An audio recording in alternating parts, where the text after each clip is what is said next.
Hi guys, how y'all doing today? I promised you guys a small video today, so I'm gonna try to get this one in real quick before my grandson gets here. I wanted to talk to you guys about, I know I kept telling you that I'll get into it, about how my mom was. When I was born, like I told you, the doctors told my mom that she needed to be prepared for me not to be around for very long. So, I don't know if it has anything to do with it or not, but growing up, in my mom's eyes, I was more like a porcelain doll. She always had to make sure I was, in these pretty little dresses and frilly ruffles all over the place and tights, nice dress shoes. Hair had to be curled just right, in pigtails, ponytails, whatever, every time I went out with her.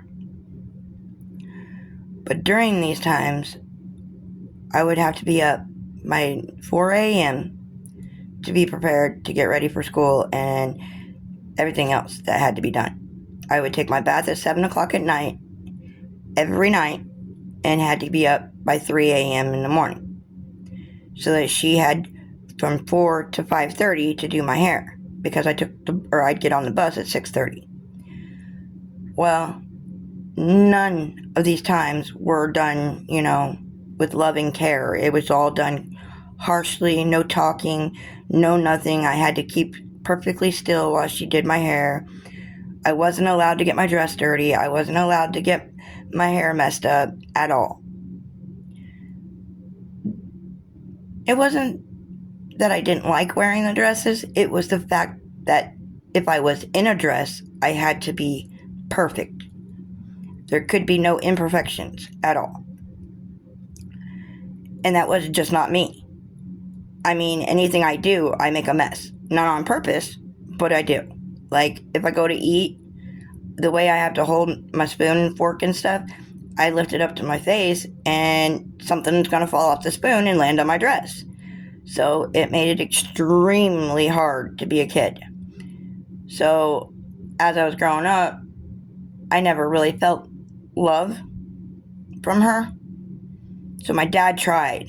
My dad really tried to be there for me and, give me that support I needed. But even when he wasn't there, I had my brother Sean and Jason, but more Sean because he was more closer to my age. But most of the time, I had to stay in my room. I had no TV, no video games, no nothing like that. It was just me.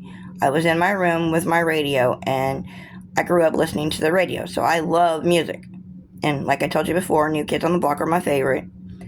But country has become my favorite now, as I grew up. So yeah, I mean, that one was a little, that's an issue that I don't like to bring up because it's hard. Because if I did do something wrong, like if I did get my dress dirty, I was grounded. If I said something, I was in trouble. There was never a day that I felt like I could just talk to my mom. I couldn't. I was always scared to talk to her. I was afraid I was going to get yelled at for saying the wrong thing. It was a lot of anxiety for me growing up. And then when I turned 13, like I said, I thought she was going to change and help me out and do everything like, a mom's supposed to do. But no, she didn't. It lasted 2 weeks. It was the best 2 weeks of my life because I actually got to see what kind of loving, caring mom she could be. But it didn't last. My Aunt Carla, she was my mom. She would be there for me for anything if I needed her. Hold on just a second, please. But yeah, my Aunt Carla was my best friend, best aunt. She loved me to death. Took care of me. We did all kinds of stuff together. In fact, she got me my first pair of jeans and a really cute crop top shirt, kind of. It tied in the front. It covered my belly, but if I sat up straight, it would open up my belly button. And, we're not really supposed to do that. So then these jeans had paint spots all over them. Like, just, they were made that way, and it was cool. I loved them. They were my favorite pants. And then I went home with those, and my mom, gave face and told my aunt thank you and all that. I didn't get to wear those pants again for at least 6 months. And then she bought me a dress too that was all, same way. It was all colored up with different patterns and stuff on it, and I loved it because it wasn't a roughly dress. It wasn't, you had to be Miss Prissy in it. It looked like an actual teenager's dress.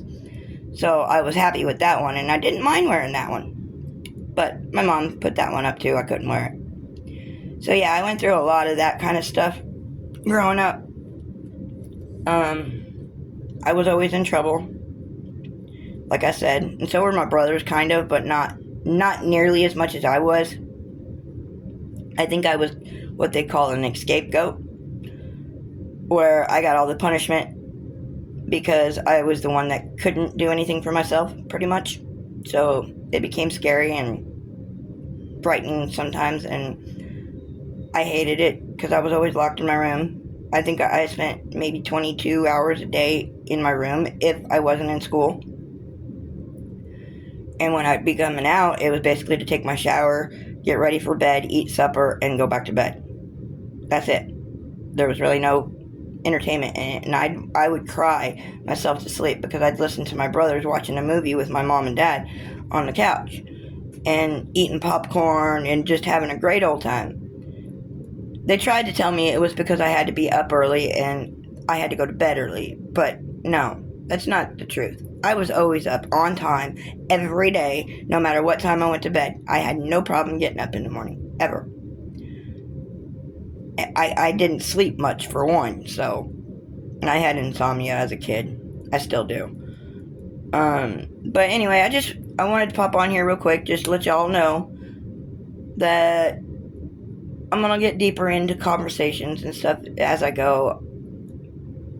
More about my family.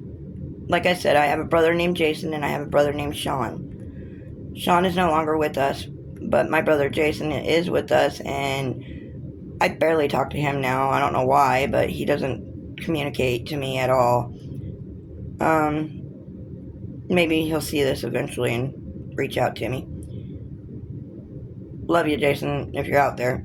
And I had family. We all drifted apart, like, after I turned 18. Nobody talks to anybody anymore, and I don't understand it. I really don't. I have a best friend that I haven't talked to either for a long time because I told you guys at the beginning of this that I was in recovery, and I do admit part of it is my fault, but not all of it. I was always, wanting that pills, and I lost track of what I needed to be doing. So I drifted away from everybody and everything for a long time because I just felt alone anyway in my heart. I've been through a lot, and like I said, I'll get into all that, but I just want to let everybody know I'm okay. And I'm sorry for this quick video, and that I wanted to do one on AMC, and I want to do some demonstrations. So I'm going to try to set this stuff up by maybe Friday, and I'll do a demonstration one of like how I write and how I eat. And like I said, I got to still do the video of me falling, which I will do soon. But I just wanted to get that out there. I hope y'all are having a good day. Hi, John, and hi, Misery Machine. I left y'all a message, but you never messaged me back, so I don't know if I left it in the wrong spot or not. But if you're listening to this Misery Machine, could you please reach back out to me? I asked you a couple questions in your comments.